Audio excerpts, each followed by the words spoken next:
Welcome to this week's Top Gear. We're at Brands Hatch for the last event in the Autoglass Tour, an ambitious attempt to revive the old 1970s Tour of Britain. Unfortunately, the world of motorsport seemed to think it wasn't a particularly good idea, so very few competitors turned up. Later in the programme, our rally man Tony Mason reviews the week's competition and tries to find out whether or not this Phoenix will survive to fly another year. But we start tonight with a road test on a new car that's actually taking part in the Autoglass Tour, the new Škoda Favorit, taking up impossible angles with Škoda master John Howland at the wheel.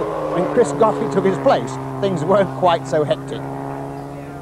They can tell you the exact date that the first Škoda joke appeared in the national press. Since then, it's all been downhill. The tail that wags the dog used to be a common complaint, but Škoda has achieved tremendous respect on the rally circuits of Europe.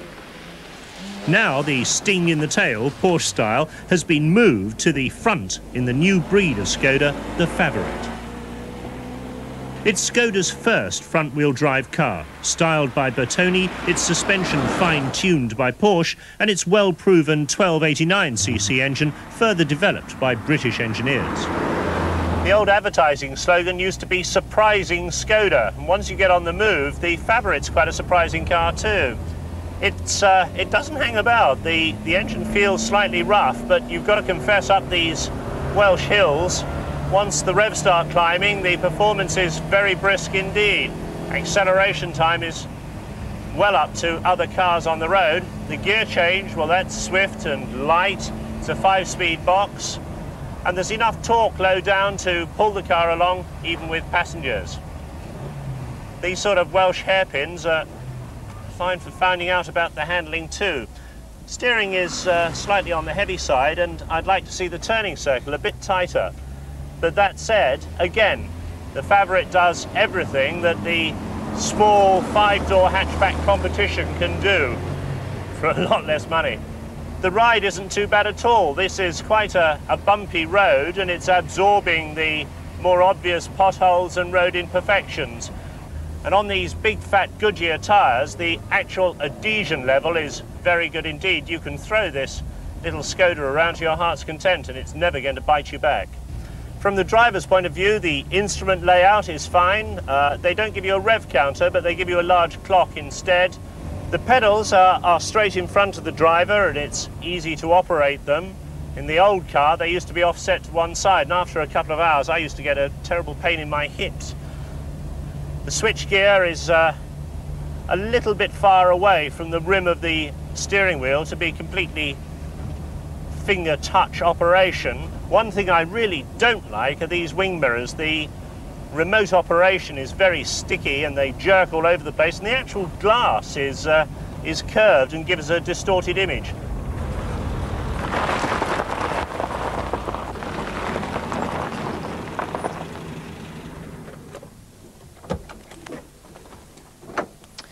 Inside, the Czechoslovakian car has even more surprises. There's plenty of interior space, enough room for a 6-footer behind the 6-foot driver with the seat right back.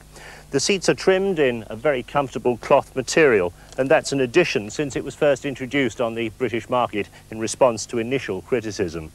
The interior is quite well trimmed. These very flimsy door pockets rather stand out, but as long as you don't pull on them to shut the door, you'll get away with it.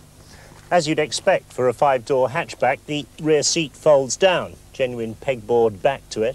But if you want to fold the seats right up to give you unobstructed load space, you've got to feed the rear seat belt buckles through this gap, and that's very fiddly. You can only open the tailgate with the ignition key, which can be a bit inconvenient. Not a huge boot. The spare wheel lives under this thin rubber mat, and that means you've got to unload everything if you get a puncture. But like many East European cars, they give you a comprehensive bulb replacement kit and also a decent tool roll should anything go wrong. The Škoda factory in Czechoslovakia actually owns the UK importing company, and they've got an import centre at King's Lynn where they do quite a lot to the basic Favorit when it comes in. They fit a rear wash wipe system, they fit a sunroof, they fit these mud flaps, and they also do the door cappings and the Philips car stereo. The cars come into this country fitted with decent Goodyear radial tyres and alloy wheels. Those are supplied by Kings Lynn, who send them back to Czechoslovakia in the containers that the cars come over in. Under the bonnet, the familiar Škoda engine. Ricardo Engineering down at Shoreham-by-Sea in Sussex redesigned the combustion chambers for Škoda, and Porsche did a lot of work for them on the engine mountings here. Now, between them, they've done a very good job because there's very little engine transmission noise inside the car.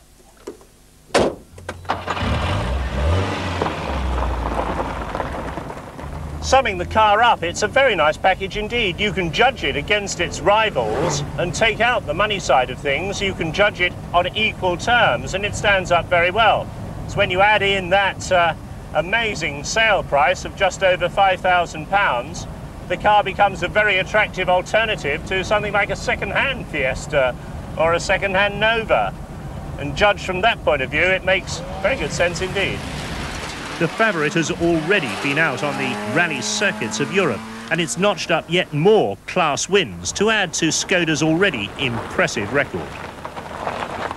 One thing this car should do is put an end to the Škoda joke, and that may not be such a bad thing, because Škoda dealers have already reported their children being mercilessly teased and bullied at school. If they can crack the depreciation problems of the old model, then this car, on both terms of price and performance, represents a very competitive deal.